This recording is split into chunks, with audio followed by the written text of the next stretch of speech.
Welcome back to another episode on the Megatherium Club podcast. We've had a bit of a break since the last one. Spencer was away from modern technology, and we decided to hold off for a month and wait on his return. Actually, Spencer, would you like to let our listeners know what you're up to? I think it's pretty cool and kind of on theme of what we like to discuss here. Not to put you on the spot. No, that's fine. Yeah, so the college that I attended owns a field station in the North Woods of in the Boundary Waters, the North Woods of Minnesota is what I'm trying to say. I went there as an orientation student, as a student program assistant, and now I'm back as faculty, I guess. And I teach entomology to just a group of college students. I've done it 2 years in a row.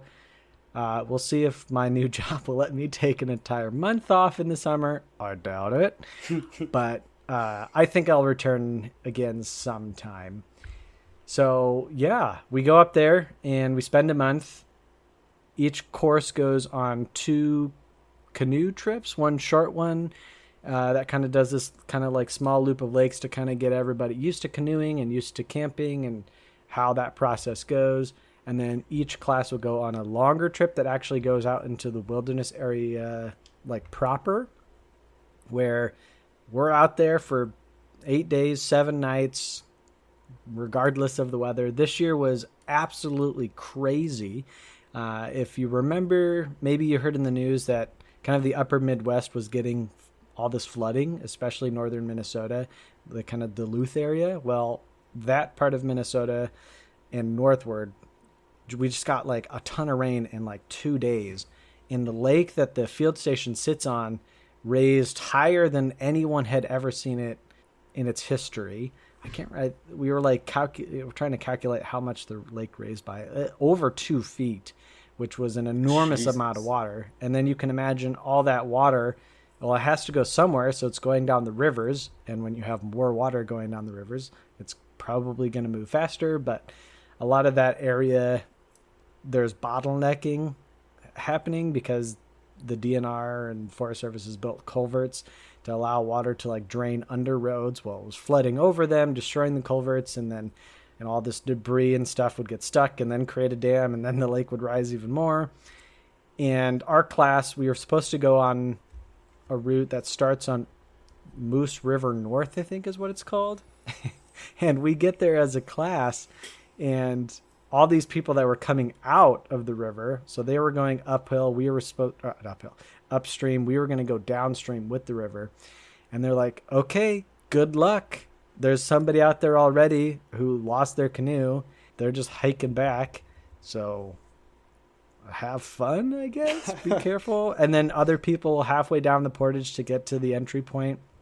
Like, make sure when you get in, because you get in the water and then you immediately have to get out of the water like 50 feet downstream for another portage. And they're like, grab the rope. Grab the rope in a canoe? What? They're like, yeah, if you don't grab the rope, you're going over the rapids. And we're like, okay. So we get down to the entry point, and this is whitewater, like something you'd see in the mountains of Colorado, where you'd have a big inner tube and everybody ducks down into the center, and hopefully you don't flail out. But we were about to do this in a canoe, and the water was so high, and I look at my class and I'm like, okay, guys, we don't have to do this if anybody doesn't want to do it. So we didn't do that. We actually went into another place. We got new permits. Yeah, it was a great trip overall. The mosquitoes were horrendous, but that's a part of it, I guess. You just, you fight them off on the portages best as you can and continue going. So I had a great class this year. I had a great class last year. If any of them are listening, shout out to you guys. You're all great. Super fun. That's pretty cool. I don't know. That's like the one story from it that I wanted to share. So, well, thank you for sharing. I think that's pretty awesome. Sounds like a good time, despite the initial starting. But Zach, you're surviving the fires out west, right? Hopefully. Oh yeah, I'm surviving. I'm not in any like evacuation zones, so that's fortunate. But yeah, there was a fire that started little southwest of us that was a little bit concerning about how close it was and how quickly it grew, but it never spread in this direction. It's just been spreading further away from us. So that's fortunate for me, but there are still a lot of people that have been impacted and are in the are being evacuated and are losing their homes. So that's really do they know why sad. Or what started it? I don't know what started it. I think it is confirmed that it is not a lightning strike fire because there was no thunderstorms. Also, maybe the reason it's gotten so bad, but yeah, we haven't had rain for a little while, and yeah, it's growing pretty fast. And at one point I think there was 3 separate fires burning within like 15 miles of me. Oh wow! Dang. Yeah, the town of Lyons basically got evacuated. Like it seems like the whole town, and then. Yeah. All the lions got evacuated? Yep, all of the lions that live in Lyons got evacuated. But yeah, it's scary, but yeah, I'm fortunate enough to not be in the path of it. But you said that even the air quality is just trash, so. Oh yeah, like there's no way to like go out and go for a run or like do anything outside without giving yourself black lung or cancer. Something. Yeah. Dang. Oh, well, speaking of, I just got a notification about the fire. Oh, I thought it was about black lung. Nope. Apparently, it is now 54% contained. Okay, it's better than 0. Yeah, things are starting to look up. I think yesterday even it was at like 0. So that's good. Nice. Okay. Hopefully you get some rain. Yeah, no rain in the forecast. No rain, and it's dry and upper 90s. So that's not exactly good firefighting weather. No. Well, good luck to all those firefighters and people out there. So if I could, I'd send all the rain here over there because it's hurricane season here. So. Oh, thanks. More days are rain than aren't right now. I think that's exactly what we need is a hurricane and a wildfire. Well, one of them would cancel the other out. Or it would make a really interesting Hollywood movie. Yeah, I mean, you have a fire hurricane. Yeah. Would it be like the Furricane? The Furricane. That sounds like a really throw some sharks in weird there. Fetish movie. Hurricane of furries. On that note, so what are we talking about today, Sean? Yeah.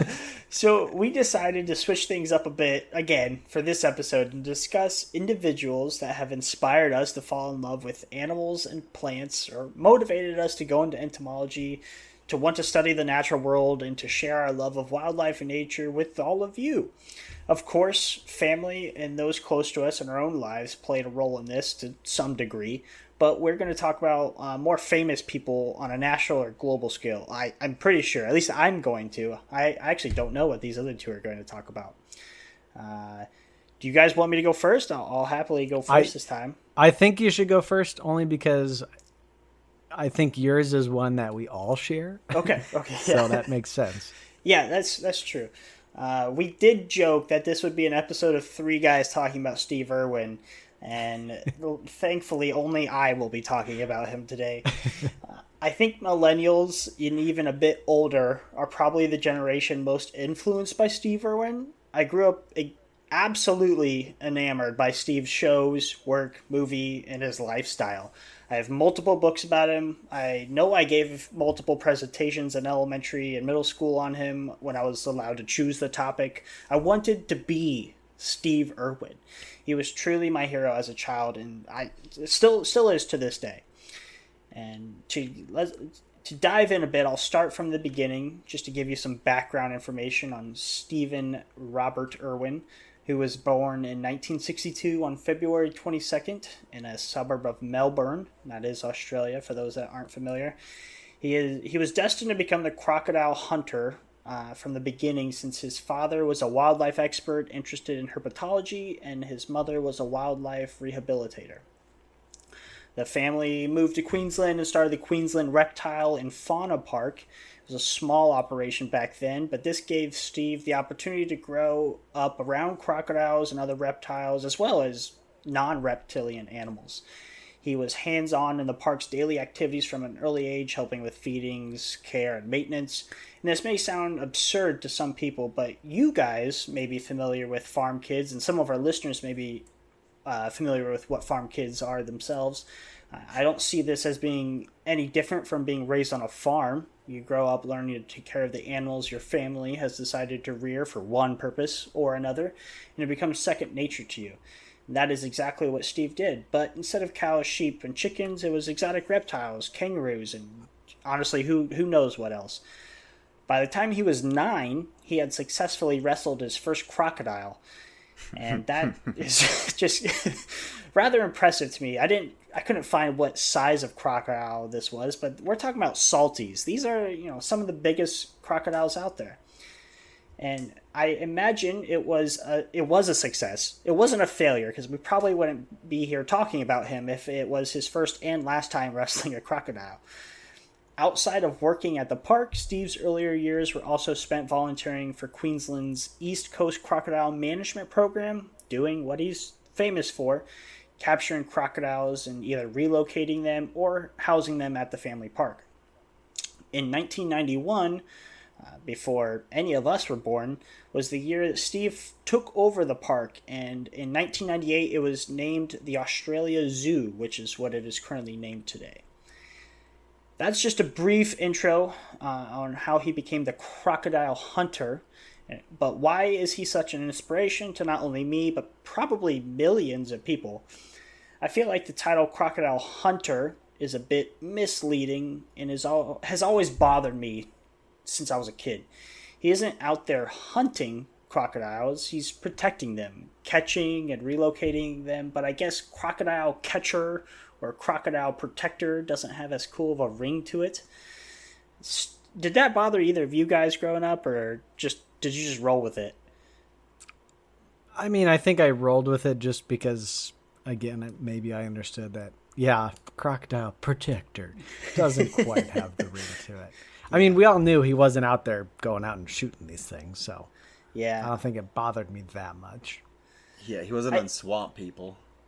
Oh gosh, we won't get into that discussion. But I felt like him and Crocodile Dundee could have almost exchanged names, and it would have been more appropriate.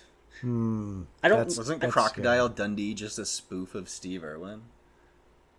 I don't know. I don't know if he would. He's like a outdoorsman in Australia, but I think he killed them. Wasn't that like a spoof movie, Crocodile Dundee? It wasn't a spoof. It was a legit movie. I also think that Crocodile Dundee's older. It is older. You are right. I'm thinking of something else then. Now. That came out in 1990 or 1986. Oh my gosh. Dundee? Yeah. Oh yeah, that's older than millennials, or a lot of them. That's Gen X. That guy was drinking out of a water hose. But Steve was very passionate about conservation and promoted environmentalism by sharing his love of the natural world with others. He described himself as a wildlife warrior, and I like this much better than the hunter description.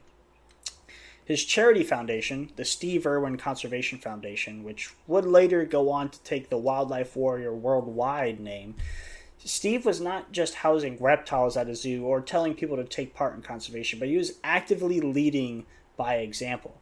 He would buy large tracts of land in Australia, Vanuatu, I think I pronounced that island right, Fiji, and even here in the US, and turn them into areas as he described as similar to national parks.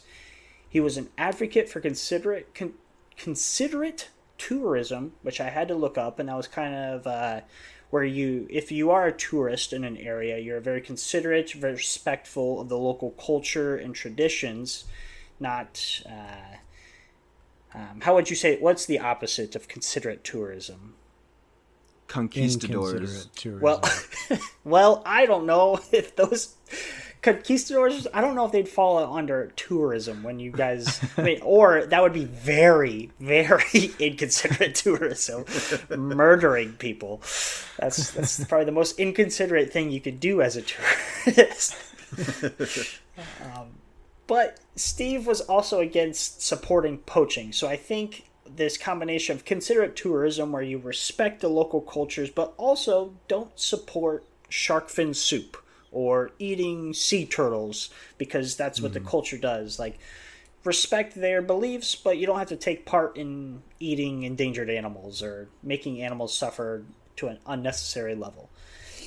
And my favorite quote from Steve Irwin is the following: "My job, my mission," and sorry, I'm not going to say this in an Australian accent because... Oh, come on. All right. I'll try. And this will be my first practice, but I promise it will be bad. My job, my mission... That's already bad. Beautiful. Yeah, that's exactly what I wanted. Yep. The reason I've been put onto this planet is to save wildlife. I don't think... see, that's bad. I'm an American and I suck at accents. I don't think there's anything more noble, though, than his belief that his job and his mission was put here to save wildlife. There are tons of people out there trying to cure this disease or, this disease or that, and that is great. Good for them. That's important too. But those people are usually getting lots of money to do this as well, as they should be. I think they should be getting money. Conservationists, they don't get paid very well. It's not a business scheme that does well in capitalism, unfortunately. And Steve has discussed money and how having a house, having a fancy car were not important things to him. And what good do they provide when he really just wants to buy up vast amounts of land so that endangered animals could thrive in protection? And he also didn't care where the money came from. If he got donations from anywhere, he sure as hell knew what he wanted to do with that money, and it was not to go back in his pocket. It was to go back into wildlife. And I think that's really just amazing, and I wish I could do that. I don't have vast amounts of money right now. Maybe in the future, I'll just start buying up land. We also Steve Irwin did have a lot of money. It was a very successful. He didn't have to worry about it. So, I respect him obviously and love him with everything. But I'm also like, okay, well, there is some privilege there, I guess, a little bit. I would say his family probably earned it. Like they grew that zoo from nothing. He knew what to do in order to spread what he wanted to spread. Yeah. And he was just a good guy to do it. So yeah. And I'll get into a little bit more about how he came, where some of this money came from, how famous he really was. But so some of his accomplishments or feats include from 1996 to 2000, 21 TV shows featured him, including The Crocodile Hunter, Crocs Down Under, Croc Files, Lights, Croc Action, and many more. Of course, all his shows did promote conservation through his up-close and rather personal interactions with wildlife that I think even he would not recommend to the average person. He also was featured or starred in 4 movies: Dr. Dolittle 2, The Crocodile Hunter, Collision Course, which is one of my favorites still to this day. Do you guys know that movie? No. Yeah, of course I know that movie. I just watched it last year. I'm pretty sure I have it on VHS, or my parents have it on VHS now, and it kind of dates me, but yeah, fantastic movie. He also was in Wiggles Wiggly Safari. Sorry, of course. I did not watch that one. I watched that last year. and he was a voice actor in Happy Feet, which I did not know this. I didn't know that either. And that's hilarious. I kind of want to watch it now just to see. Just to try to pick it out. I bet it was just like a 2-second cameo. Yeah. But, Other than the Wildlife Warriors Worldwide Foundation, he also found the International Crocodile Rescue, the Lynn Irwin Memorial Fund, which is named after his mom, and the Iron Bark Station Wildlife Rehabilitation Center. And the Australia Zoo added a wildlife hospital that recently has helped its 90,000th patient. I think just that factor is an impressive statistic. Like just one thing that has come out of Steve Irwin's like toolbox, if you will, has helped 90,000 wild animals. Pretty cool. That's pretty cool. And that's just one thing. That probably doesn't include all the rehabilitation of crocodiles and other wildlife that just didn't need the medical assistance. I'm not sure how they counted the 90,000, but in my opinion, if it doesn't need the medical assistance, maybe it's not counted in the 90,000. So there's like, I mean, you also have to take into consideration people who went into that type of work because of him. Oh yeah, like how many secondary things they have helped. Yeah. Right, yeah, and indirect. But, yeah. I mean, it's probably incalculable, but billions. Yeah. Let's say. I don't know. Billions might be on the high. Okay. Maybe unless if somebody saved like 10,000 ant colonies because of Steve Irwin. Maybe. Something. I mean, look, here's 3 entomologists. I don't know if each of you were inspired by him, but we probably haven't rescued we all are. a lot of things yet, but a little bit. As an entomologist, I do a lot more killing than I do saving. Yeah, that's true. We do that. I do have to tell my students that. I'm like, oh gosh, we will be killing insects. And they're like, what? I'm like, that's what an entomologist kind of do sometimes. It's like a glorified exterminator with a graduate degree. But we do it in the name of science, not for the sake of killing or for the sake of our own amusement or speak for yourself. Okay. Well, sorry, some of us here too. So I forgot Zach was a cold-blooded killer. Everybody, sorry. But there are more conservationist groups like the Xerxes Society that I'm proud to say I am an ambassador for, and hopefully would like to work for them in the future. That they give him a job. Little shout out. I'm killing bees for them right now. For them? Oh yeah, you are, aren't you? Well, yep. It's all to know what is out there and how to better protect them. Exactly, in the name of science. Thank you. Science. But in 1997, Steve also, I didn't know this, discovered a new species of turtle in Australia, which was later named by a herpetologist Elsea irwini in honor of Steve Irwin. That's cool. Yeah. And a species of land snail in Australia was also named after him. And no shit, its name is Crikey Steve Irwin.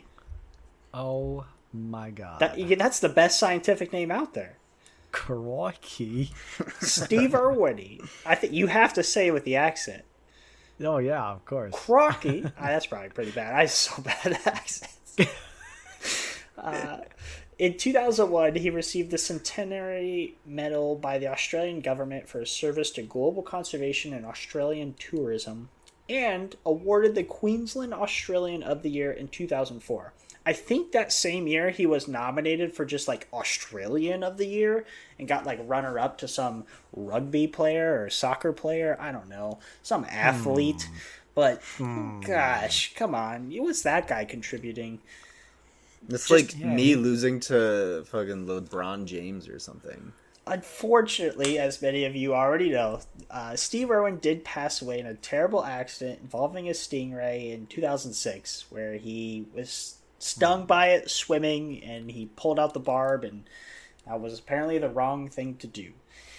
He was never afraid to get too close or close with wildlife, and I guess we should learn from his incident that we all should give wildlife a bit more space, even, those of us that are confident in our abilities. Wildlife does require a bit of respect and space. So I won't say. So I was in preparation for this. I was watching a lot of interviews with him, and he was talking about how once he started getting more comfortable in front of the camera, and he was watching like David Attenborough, which was actually his hero as a young adult. He was Classic. Like, oh, okay, I gotta act more like, I gotta be stiffer. And he was like trying to adjust himself to be more like David Attenborough. And his producer said, no, stop it. If you continue like this, we're going to stop right now. Go back to being Steve. And so what, maybe his original wasn't 100% what he would do without the cameras, but whatever he was doing when the cameras first started rolling on him, he just kept it. So, maybe there's an argument that he was upping it a bit. Maybe that was just Steve. But I think the amount of conservation that he promoted, the amount of people he inspired to go down the path of conservation, to protecting wildlife, is immeasurable at this point. His life goals and mission are still being carried on by his wife, Terry, who's actually from Oregon, for those that aren't aware of that, and his daughter, Bindi, and his son, Robert. After his passing, the Australian government purchased a reserve in Cape York, which is part of Australia, that was famous for being like cattle property. And it was renamed in Steve's honor as the Steve Irwin Wildlife Reserve. And now the Irwins manage that land, protecting it. Nice. And it has a lot of unique wildlife, endangered wildlife. And they're actually protecting it from strip miners. And nice, good. I think that's pretty cool. And other capitalistic ventures of habitat destruction, which habitat destruction was one of the biggest things Steve wanted to combat in the name of conservation. And November 15th is also now Steve Irwin Day. I think that might just be celebrated in Australia, but it should be global if it isn't already. And I am going to start putting that on my calendar. Yeah. International Steve Irwin Day. His memory and personality will live on forever. Most will remember him as a crocodile hunter / wrestler, but I prefer to remember him as a conservationist for all animals. Though he always said that if he was to be remembered for anything, it was for being a good father, which I found very endearing. He was. Like, his kids are great people. It's not often that you have kids that are grown up, in the celebrity status, that turn out to be just what we think of just genuinely good human beings. Mm-hmm. And they are some of them, at least from the outward and everything that I've heard about them online and whatnot. So, I think he was as best a father as he could have been. It's just too bad he didn't get to be more of that. Yeah. So, Crikey. I love him. Yep. Good choice, Sean. Yep. Of course. We all wanted that one, but I'm glad you took it. Yep. Very good. Spencer, you want to go next? Yeah, sure. All right. So, the first words of college that I read were, and I quote, "I joined the baboon troop during my 21st year. I had never planned to become a savanna baboon when I grew up. Instead, I had always assumed I would become a mountain gorilla." This is quoted from the neuroendocrinologist Robert Sapolsky from the first paragraph of the first chapter of his book, A Primate's Memoir, written in 2002. So every year, first year incoming students attending Coe College in 2012 were forced to read this book for their first year seminar course, which is a class that kind of teaches students how to become college students and to become ready for that college level course. And that year in 2012 was a primate's memoir. And I say forced to read it for many of the other students, but for myself, I was like, oh yeah, this guy's going to be good. I read that first sentence and I was like, yeah, okay, I can see where this guy's coming from. I don't even think I read the back. I think I just started reading it. The back of this version of the book, which I assume is the only one, also has that same quote on it. And yeah, so Robert Sapolsky, who the heck is this guy? Why does he matter? He's still alive. He's still doing what he's doing. He's still teaching, which I'll kind of get into in a little bit. But what this guy did. So let me provide you a little bit of background to him and then a little bit about his book. And I'll talk a little bit about some of the things that I found fascinating in his book and how it applied to my specific journey as well. Because there are some kind of crossovers that I never thought would happen in 2012, but still kind of happen in the future. So Sapolsky, he starts his book providing the reader with some childhood context, and that he spent many of his childhood days in the 1960s enthralled by the dioramas of the New York Museum of Natural History. He specifically was mesmerized by the gorilla exhibit, this taxidermied gorilla, eventually becoming obsessed with primatology. He would eventually, when he was like in his early teens, become like a fan of specific primatologists and would write them fan letters. I can't imagine like writing any scientist that I'm like, I mean, I guess I would write Robert Sapolsky a letter. So maybe this is Robert Sapolsky. If you're listening, this is my letter to you. This is how we write letters in 2024. So anyway, but he would write these letters, and he eventually just bought some textbooks when he was in high school on primatology, started learning it. And then he also talked the school principal into letting him design his own language class so he could teach himself Swahili, which he did in high school. What? And then he went to Harvard. He was born in New York. That's obviously where he spent his childhood.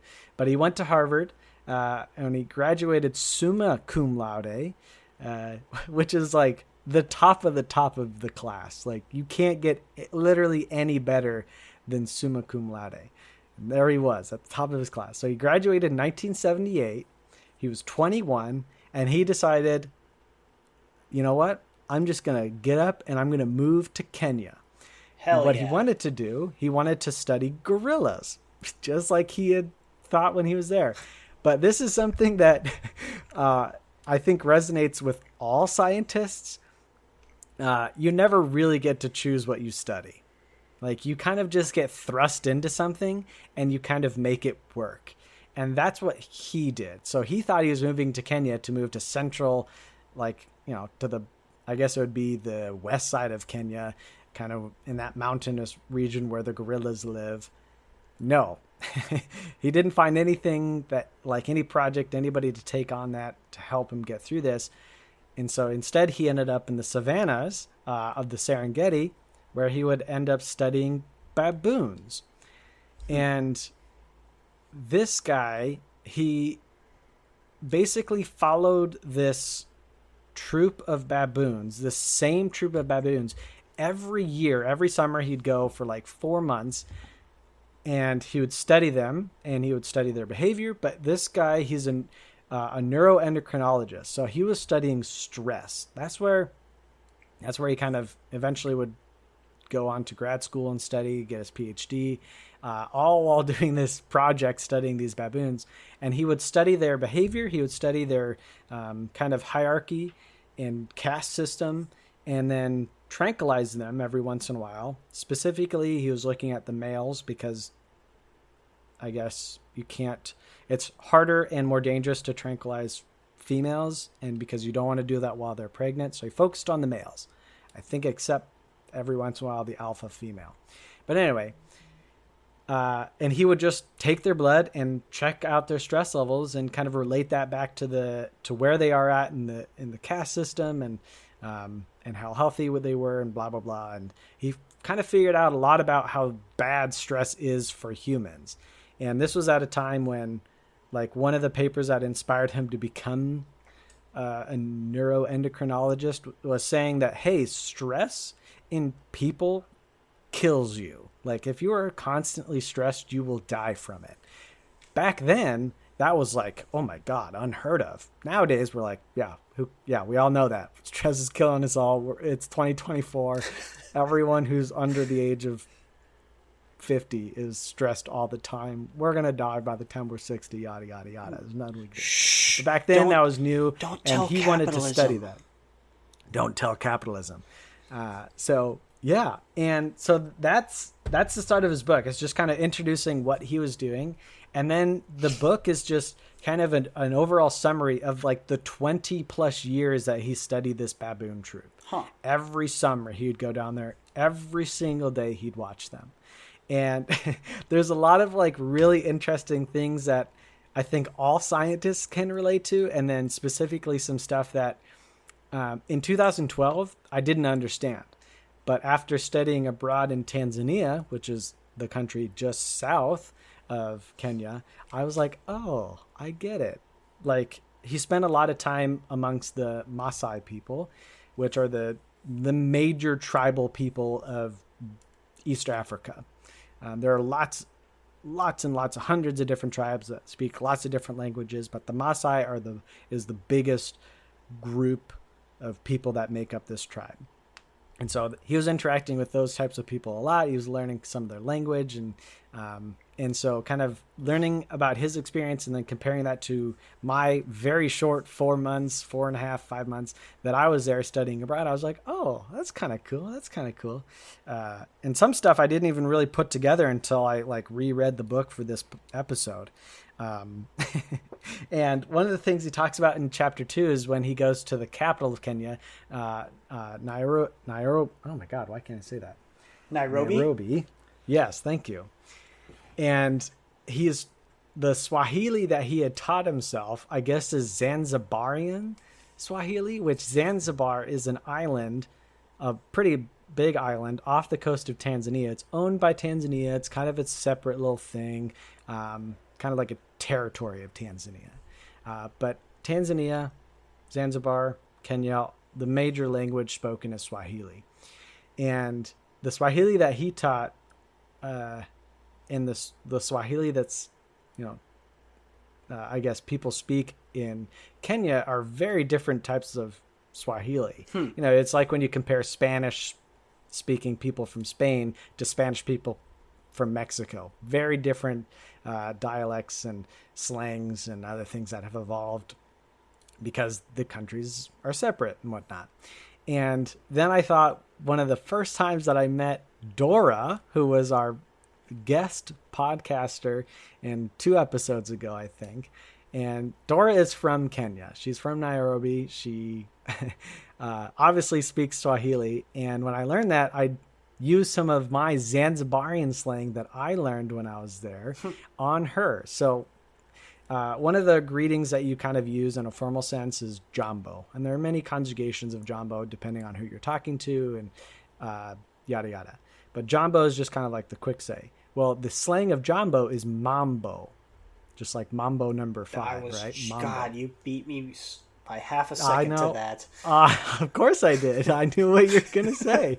So your response to Jambo, the more formal version, is you just say Jambo back, or if you're being really formal, whatever conjugation you're using. Well, the response you get from Mambo is Poa, P-O-A. It just means cool. Like Mambo is like, hey, what's up? How you doing? And Poa is just like, cool, like I'm cool. And the Zanzibarian slang, which Dora, if you're listening to this, I hope you're laughing already, is the response is Poa chizi kama ndizi, which means I'm cool like a crazy banana. The first time I told Dora that, she just thought it was just the most crazy thing in the entire world. And she laughed so hard and said, that is so informal and so not loud. But Robert Sapolsky, who's like the slang and the casualness of people who speak Swahili in Nairobi, is Like, it makes Zanzibarians look very formal. And I thought that was super interesting because that was not the experience that I had. Completely opposite. But I thought that was kind of cool, how kind of language works and how we can all interpret different things separately and in different contexts. But yeah, so anyway, back to more Robert Sapolsky. So he also did this thing that most scientists don't say they probably do outwardly, unless if it's just to their friends. But the first thing that he did with this troop of baboons was that he named all of them. Nice. Which in a paper, and he even says this in the book, he's like, in the paper I wrote, they all got numbers. But in my mind, this was Solomon. This is this. And he named them after like Old Testament stuff because he grew up Jewish. And so he named them after all these Old Testament people. And that's what they were for the entire study. And are you telling me that one of these baboons was named Jesus? Well, no, because Jesus is New Testament. Oh, no idea. I think that's the whole point of the New Testament, is that it's Jesus' teachings. Well, that tells you how much I know about the Bible.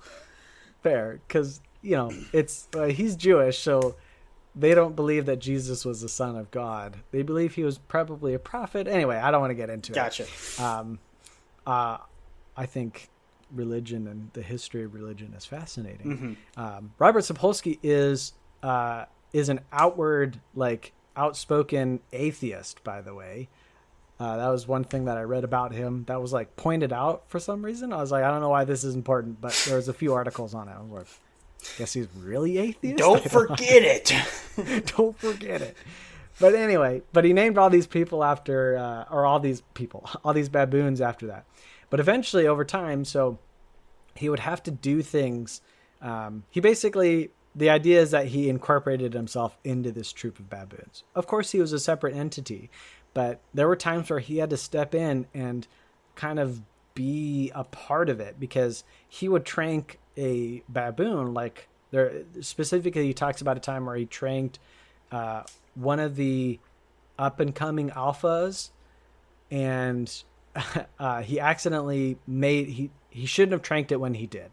And there was an impala that this troop was trying to take down, and he tranked this baboon. Well, it was starting to fade and like start to pass out while it was trying to take down this baboon, or down this impala. And all of the other baboons, all the other males, seeing like their potentially new alpha, I can't remember if he was actually alpha at this point, like starting to fade, and they were like trying to attack him.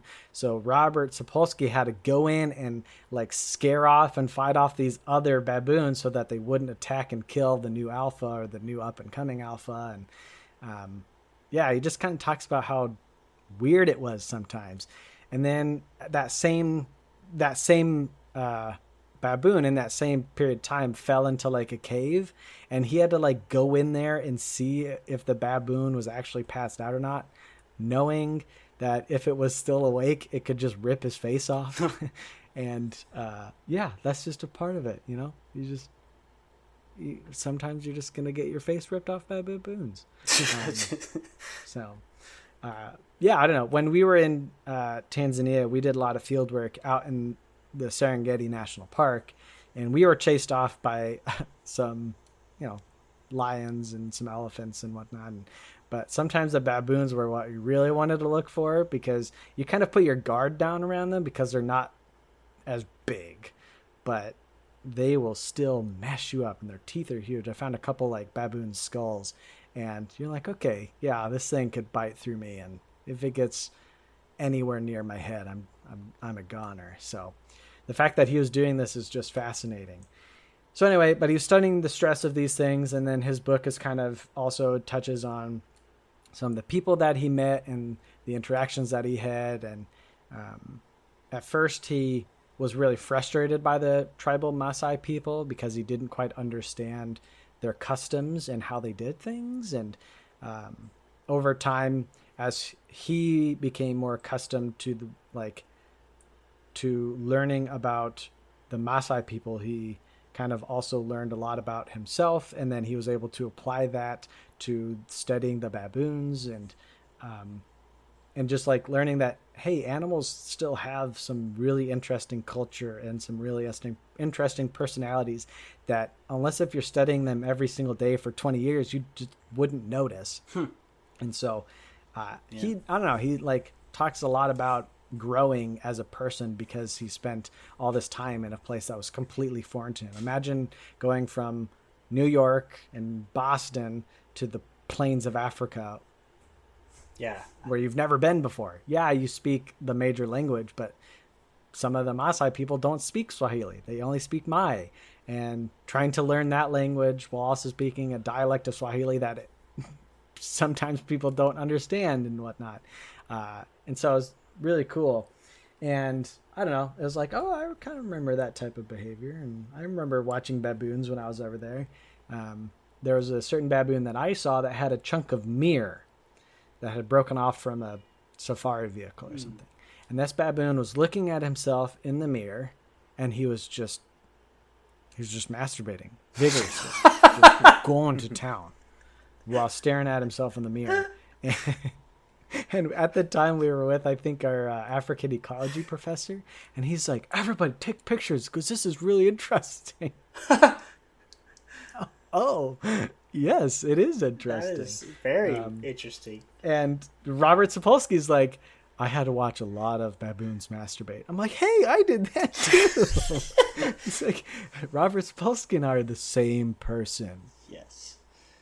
So, anyway, I don't want to spoil the end of the book for you, but it's really good. I really recommend it's... What's the book called? Oh, did I not say? I don't know. No, I think I said right at the beginning. A Primate's Memoir. Oh, yep. You said that. Already forgot. Yeah.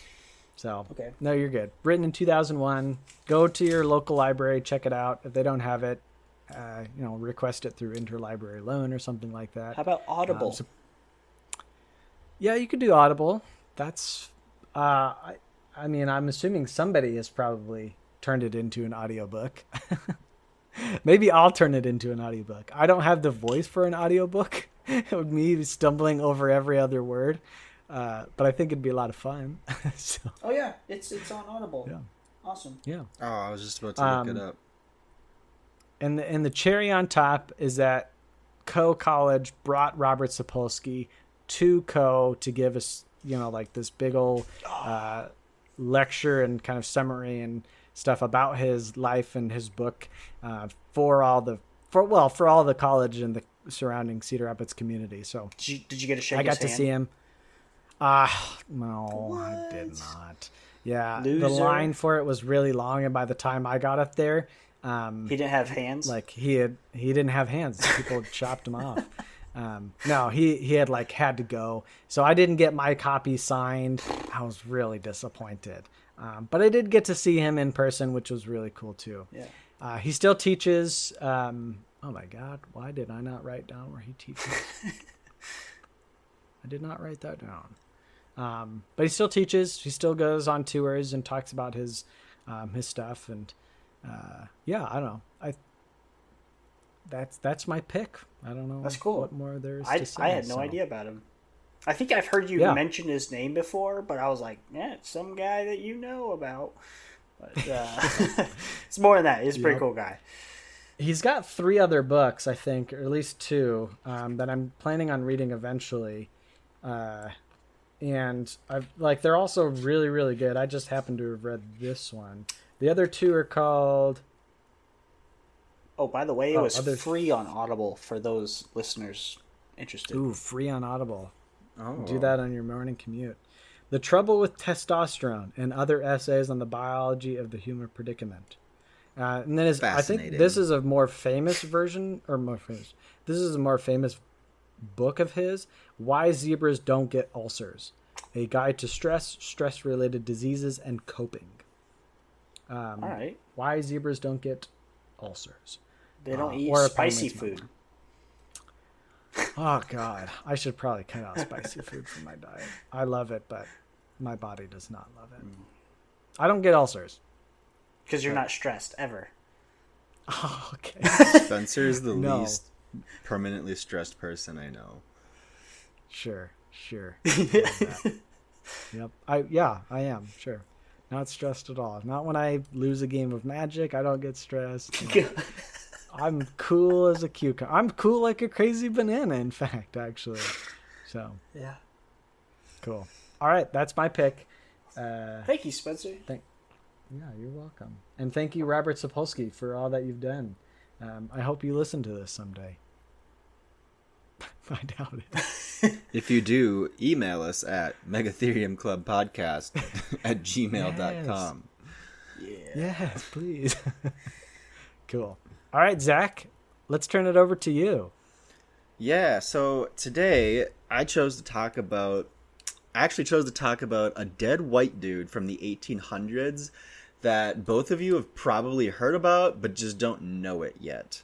He has so many things named after him, ranging from parks, universities, and even a Chilean penguin and a squid, among other things, including a state park that me and Sean have both been to. It's safe to say that this man was massively influential in the 19th century, and his influence transcends time all the way to today. I first learned about Alexander von Humboldt from his biography, The Invention of Nature by Andrea Wolf, which I completely recommend. It's a great book. And I was fascinated by his sense of adventure, and Wolf's depiction of Humboldt represents basically everything that the Megatherium Club stands for. Adventure, expeditions, and a thirst for knowledge about everything in the natural world. He was so well respected that he was idolized by none other than Charles Darwin himself, whom was actually encouraged from Humboldt to form his ideas on evolution. And some of his friends have claimed to have learned more from an hour of Humboldt's company than from 8 days of reading other books. The Smithsonian Museum actually has a Humboldt historian because he is such an important figure in scientific history. And this guy was featured on their podcast that is titled Side Door. I've never heard of it before until actually researching this guy. But yeah, the Smithsonian has a podcast called Side Door, and this 38-minute episode, it was great. Look it up. But they claim that he was obsessed with forests, and this may be a part of why I relate to him. When he was 27, his mom died, and he actually inherited an assload of money because his family was minor Prussian royalty. So yeah, talk about privilege. But yeah, instead of just like being a rich Prussian bureaucrat, he decided to use the funds from his dead mom, and he sweet-talked the Spanish king into funding an expedition for him to go to the South American Amazon rainforest. And with him, he brought all sorts of instruments, including thermometers, barometers, sextants, etc. Everything that you could use to measure everything about your environment, basically.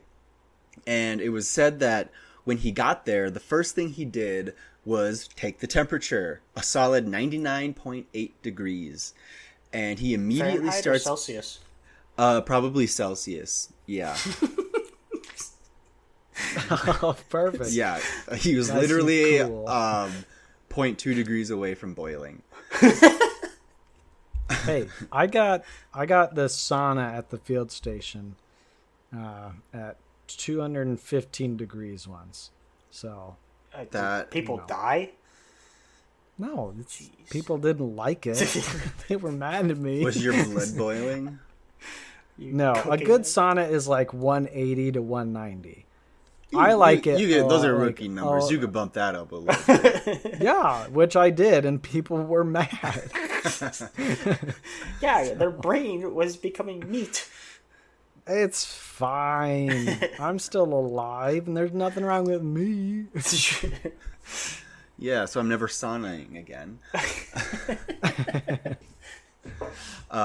Yeah, anyways, Alexander von Humboldt immediately starts collecting data on everything from climate, plant specimens, and he's actually making a point to talk to the indigenous people because he quickly realizes that they know way more about their environment than the Spanish colonials do. Go figure, right? And he was trying... Shook. Yeah, right? But he was trying to learn literally everything he possibly could in what we would consider weird and even reckless ways.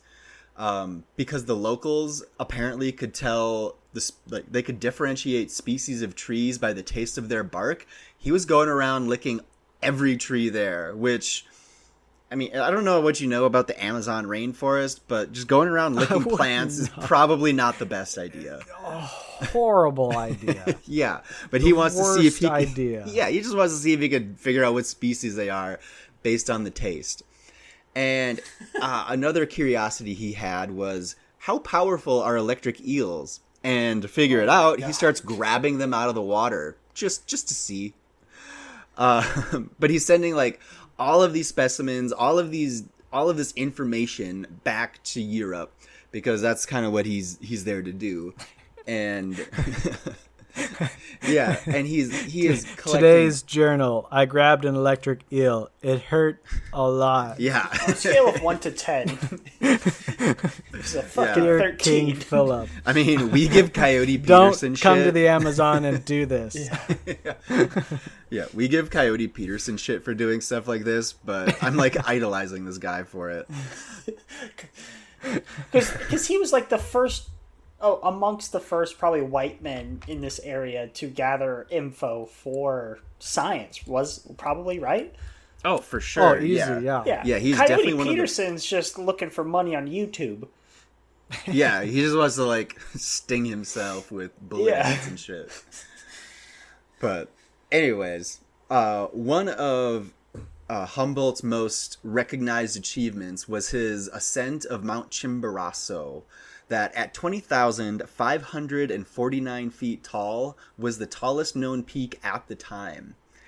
And he wasn't just climbing this. He and his crew were bringing up all of their equipment that they had shipped over from Europe, and they're carrying basically up their Mount Everest, and they're taking measurements, every so often as they go up the mountain. And they ran into some problems. Because of the sheer elevation. Like, living in Colorado, 14ers are like a huge deal, right? Everybody wants to climb 14ers because you're on top of the world. This is another 6,000 feet taller than the tallest mountain in Colorado. And due to the sheer elevation, I guess, the crew's gums were bleeding, their feet were bleeding, and there was the feet bleeding is probably because they're like hiking up a mountain in mountaineering gear, wooden shoes, moccasins. Yeah, and there's reports of their eyes starting to bleed, and that was because of the Ebola. Yeah, definitely. Even though his crew quit on him, Humboldt actually kept going and collecting data and samples, and this was kind of the start of one of his most iconic ideas that he ended up calling Naturgemälde. He's German. He's Prussian and German. Okay, I guess. You're just saying something in English that made no sense. No. There's not really a direct translation of Naturgemälde to English, but it's basically a painting that he's got of like a cross section of Mount Chimborazo, and then all of this information about it. And namely, he's got the names of different plant genera and where he found them on Mount Chimborazo, going from the tropical rainforest all the way up to not quite the top because he didn't make it. He ran into a crevasse and couldn't get across it. But it was still, to that date, I guess it was the biggest mountaineering feat of history. And up there, he made his Naturgemälde, a painting of Chimborazo, like I said, with the names of different plant genera and where he found them on the mountain. And he started to notice through this and through all of his travels across Europe, Asia, South America, and then eventually he went into North America, that all the plants that he was seeing at the tops of the mountains were the same or at least very similar everywhere in the world. And additionally, he noticed how the ecosystem changed as he went from the hot tropical forest at the bottom all the way up to the cold, dry climates at the tops of the mountains. And he started to notice how climate, geography, and nature were all interconnected.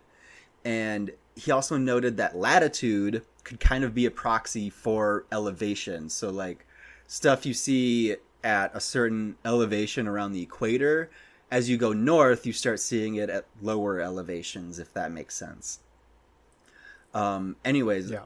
It was kind of this idea and the nature Gemalde that kind of started an entire field of ecology, biogeography.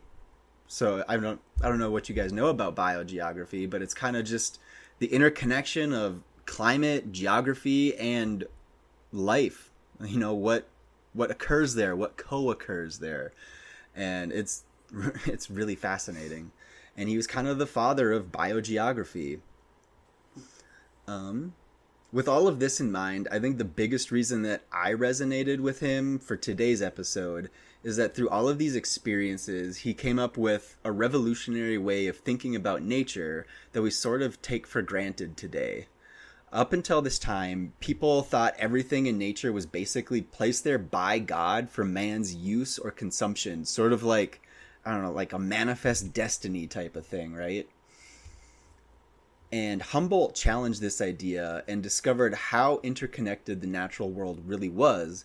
And in this way, he lives up to the title of Wolff's book by inventing nature, or inventing the idea of nature as something that is inherently valuable in and of itself, and not specifically for humans to exploit.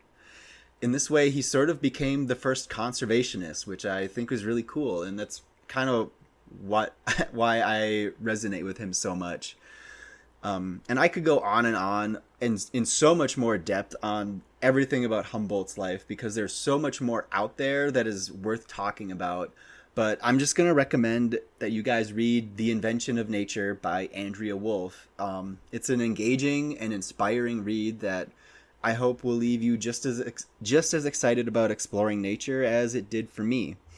And all told, Humboldt, he visited 4 different continents. He wrote 36 books and 25,000 letters to different scientific colleagues and correspondents around the world. So he definitely left his mark on science, ecology, and just nature in general. I looked up all of the things that were named after him, and Wikipedia just has they have multiple lists of these are all of the species named after him. These are all the places named after him. So, like I mentioned before, there is the Humboldt penguin in Chile. The Humboldt squid is named after him. Humboldt University in California is named after him. And the state park that me and Sean went to was Humboldt Redwood State Park in California. Wow. We went there? Me, huh? Yeah, we went for a run there. That wasn't the John Muir Woods? No. I don't think I've ever been to the John Muir Woods. That's out of San Francisco, right? The sticker on my water bottle says John Muir Woods. Or John something. That's probably from when we went to Yosemite, because John Muir started Yosemite. Or was I don't know, the main starter of Yosemite. I don't know. Oh. He just had a lot to do with it. Oh, okay. Didn't know that. But yeah, I'm looking at it, and there's this lists. There's 1, 2, 3. Sorry, edit this part out, but I'm going to count how many places. I'm not editing it out. 13, 14, 15, 16, 17, 18, 19. There's 20 different places around the world. There's astronomical features named after him. There's a mineral, Humboldtine, named after him. There, it looks like 4 different universities. There's Humboldt University of Berlin, Alexander von Humboldt Biological Resources Research Institute in Bogota, Cal Poly Humboldt, and then Universidad Alejandro de Humboldt in Caracas, Venezuela. And Cool. that's just the universities. There's like another list under that of schools, apparently. I don't know if that's like high schools or what, but there's just so many. There's so many things. Where's the list of species? 1, 2, 3, 4, 5, 6, 7, 8, 9, 10, 11, 12, 13, 14, 15, 16, 17, 18, 19, 21 different species named after him, including Humboldt squid, like I said. There's orchids named after him, 2 marine snails named after him. He's just so influential on science, nature in general, and conservation. So that's why he was my hero for today. Yeah, wow. That's pretty cool. That's all. That's all I got. That's amazing. Yes. Read the book. I didn't. I knew he was obviously influential. I mean, you can see how many things are named Humboldt. I just didn't realize how many things were named Humboldt. Yeah, Oh it's my like God. fucking everything. Jeez, Like, oh I don't know if Pete. there is an area of science that he hasn't had something named after him. Like, there's nobody else in the world that's like, I have 21 animals named after, well, organisms named after me, 20 different regions in the world named after me, universities, and a mineral. Like, what? That'll be us someday. Yes. Somebody's gonna listen to this podcast and name a species of marine snail after all of us at the same time. So it'll be all of our last names thrown together as one with an I at the end. Stout Smith Lewisi. Yes, that's an amazing species name. Lewisi. There we go. That's Lewisii. amazing. People are like, where did this come from? And then we'll be, hey, that's us. Will be the second coolest scientific name behind Crikey Irwin's That's true. Steve Irwin. That's very true. God, maybe we'll give it the genus name of Crikey as well, Yeah. or Megatherium. So, yes. Oh, also, there was something I forgot. I think he was bisexual. There's a lot of, like, he had... You think he was, or other people think he was? There... Is this your personal opinion? Wikipedia... I remember kind of reading this in the book, but Wikipedia also has a section on his sexuality. And it says he was friendly with a number of women, including Henriette, the wife of his mentor. Oh, okay. I guess maybe they were just friends. But she says, nothing will ever have a great influence on Alexander that doesn't come through men. He had many strong male friendships and at times had romances with friends. Or with men. More like bromances. Yeah. In all honesty, hey, what a cool bi icon. Yeah. Cool. Bicon. I hope bicon. Oh, I hope the bi community adopts that if they haven't already. They probably already have. They probably already have. Yeah. I'm not original. That's true. Wow, I really hope that's true, because that'd be kind of cool just intrinsically. Do you guys have any runner-ups? Sean, I was gonna do some, what do they call them? Not runner. I wasn't gonna call it runner up. Honorable mention. Mentions. Thank you. That's better. Yeah. Of course. You got to give a big shout out to Jane Goodall. Hey, you took mine, but nice. I figured we were all probably gonna have her on our list. Yeah. I mean, Jane Goodall, the person that, yes, David Attenborough is an amazing naturalist and narrator and conservationist, and he's done a lot. And still is doing a lot. Sir David Attenborough, sorry, thank you. But Jane Goodall I think she was like one of the first people to change the hearts of a lot of people. Mm-hmm. Like, I don't know how to compare between her and, you know, someone like David Attenborough, who was like a documentarist, but Jane Goodall was like, I'm going to go out and I'm going to study these things and then change people's minds about it. She kind of reminds me of your guy that you talked about. Of Robert Sapolsky, yeah. I can imagine there are definitely parallels between the two. Yeah, she watched a ton of chimps masturbate, I bet. Yes, she did. I'm sure she did.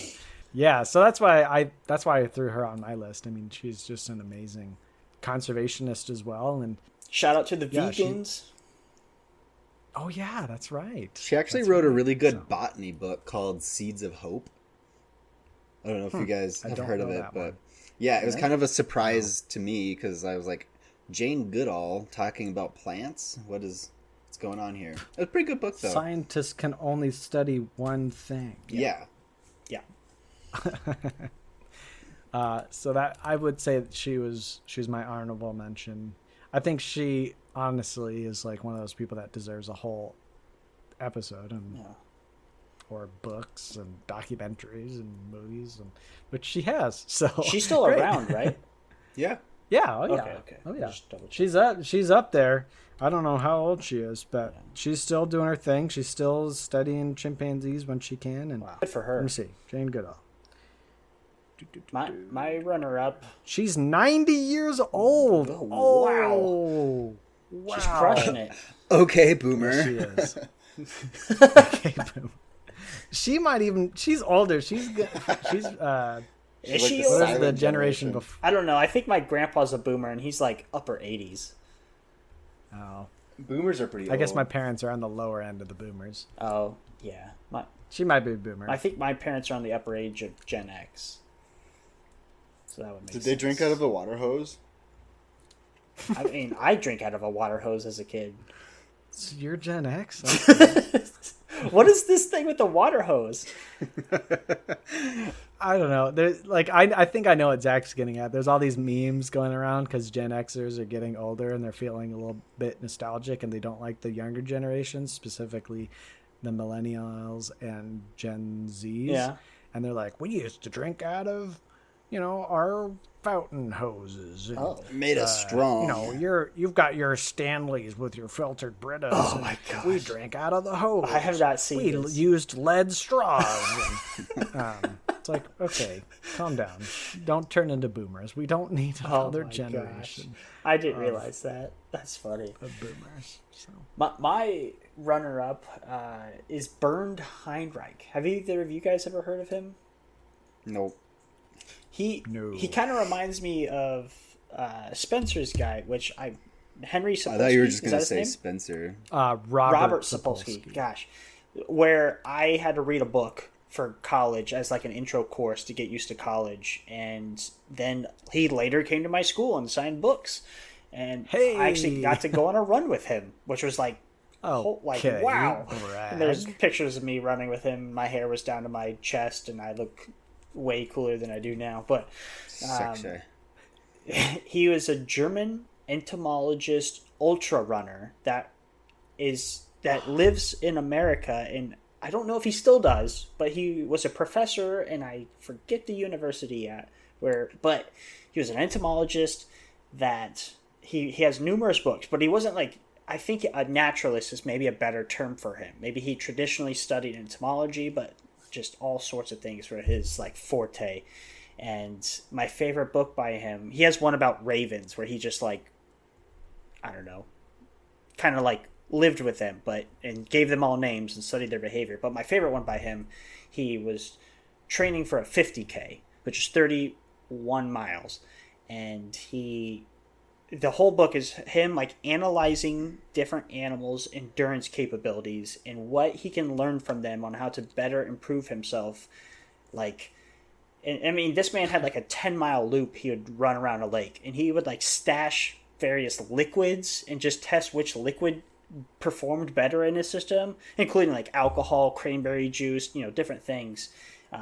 He grew his hair out because like camels with longer hair had better water conservation, so he grew his hair out. It was very cool. He was also part of this group that was trying to see if men could catch or outrun pronghorn antelopes. Oh, did he write that book? I don't know if it's Born a to book or Run? not. I don't know. No. That's a different book. That's Arthur McDougall or something. Why We Run is what Bernheinreich wrote, and I definitely recommend that. Why We Run, and that's the book about him preparing for this 50K. And I will double check that I'm not making shit up right now. Bernheinreich, and I was like obsessed with him. Why We Run, a natural history, because I thought German was going to be my minor at the time, and I was all about insects. Didn't know I would later become an entomologist. Just loved all stuff. I was a runner. I guess still am, but very cool guy. He's up there in age too. Very impressive. How about you, Zach? I wasn't prepared. I didn't really think of a runner-up. Just a second. You just automatically knew who you wanted to talk about? Yeah, pretty much. Oh, that's fine. It's okay, Zach. You can choose me. I choose Everybody Spencer. will be okay with that. Yeah, I choose Spencer. He lived in Africa for a bit. He's done so much work out there. Yeah. Yeah, he got lost one time in Wisconsin. Excuse It was inspiring. me. I was also abandoned in a ditch. For You weren't 15 abandoned. to 20 minutes I came and rescued you eventually. after so long. It I was was like stuck in you that were there water. for like 15 minutes. Just stuck in the muck, trying to call for Zach, who's just jamming out to music in the truck, about 25 feet up the road. No way. You don't know this story? I've never heard it. Zach came with me on one of my fieldwork expeditions where we went out. So we went out to the North Woods. We were going into bogs looking for tamaracks that were infested with larch case bear. And neither of us brought bug spray, which bogs are water filled, and the North Woods are full of mosquitoes. Zach and I got chased out of at least 2 sites where we'd run out, we'd get swarmed with mosquitoes. Also, Zach's waders didn't work, so every time he went out, he got soaked. Another time, he just went too deep, and didn't they spill just right over the top of the waders or something? Yeah. And I had my phone in my pocket because I was an idiot. Yeah. And my waders were full of water, and because they're waterproof, it's not leaving the hold waders. in the water. Yeah, so my phone was just swimming for a little bit, and I fixed it with maple and brown sugar instant oatmeal. Oh, that's right. Yes, you did. I remember. And it actually worked after that for about 6 months. What? Yeah, and then it finally died. Yeah. I remember it didn't work 100%, right? There was always something wrong. Yeah, with it didn't work great, but it was functional. it was functional. Yeah. So anyway, we get to this one specific area, and I was looking on my map because I had gotten these coordinates from the DNR to hey, we've seen maybe some large case bear damage out here, at least in the past. If you want to use it for your site, go ahead. And one of them, we went to the spot, the coordinates that it gave us, using Google Maps, and it was just some guy's property. Yeah, it was private property. So we're out there trumping around. This guy pulls up behind our truck and goes, "Oh, what are you guys doing?" And we're like, Looking "We're for bugs. surveying for large case bear." And he's like, "Okay, that's cool. On this land?" And we're like, uh-oh, this guy's gonna kill us." And we're like, "Yeah." And he's like, "Oh, cool. Yeah, I own all this." We're like, "That's not what the DNR told us, but okay."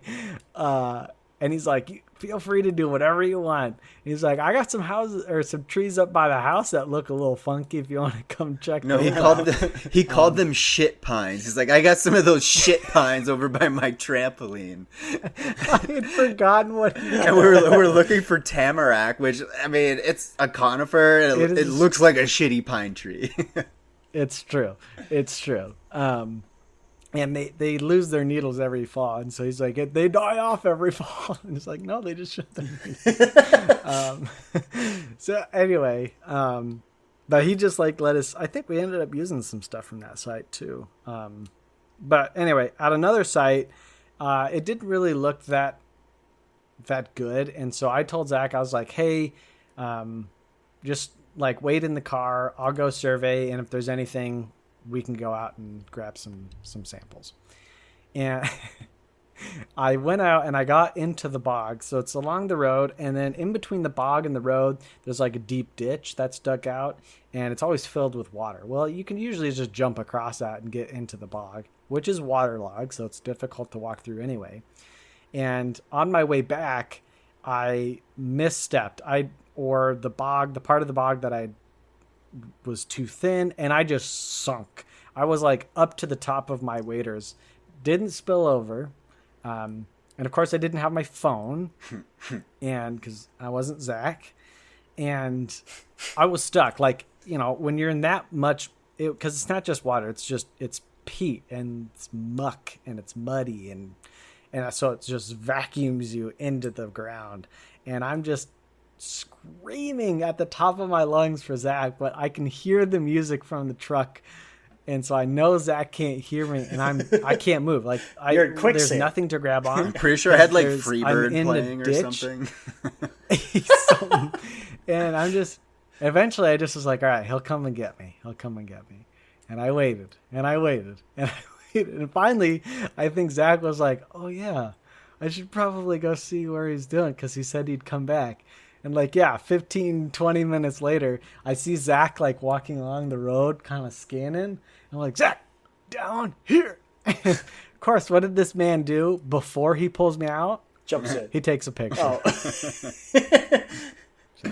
No, I was like listening to music, and I remember being like, where the hell is Spencer? Like, what's taking him so long? And I look in the side mirror, and I can see him waving. Just like behind the truck, he's just like frantically waving his arms. Like trying to yell at me, but I couldn't hear him. That's awesome. Good times. So there you go. That's field work. Yeah. That's the fun of it all. So guess it's better than climbing a mountain while your eyes bleed out. That's way better. I don't know, man. Those mosquitoes were bad. But I feel like if my eyes were bleeding, I would think that, I don't know. They were really bad at that one site. Hell's, or was it like Satan's asshole or something? What?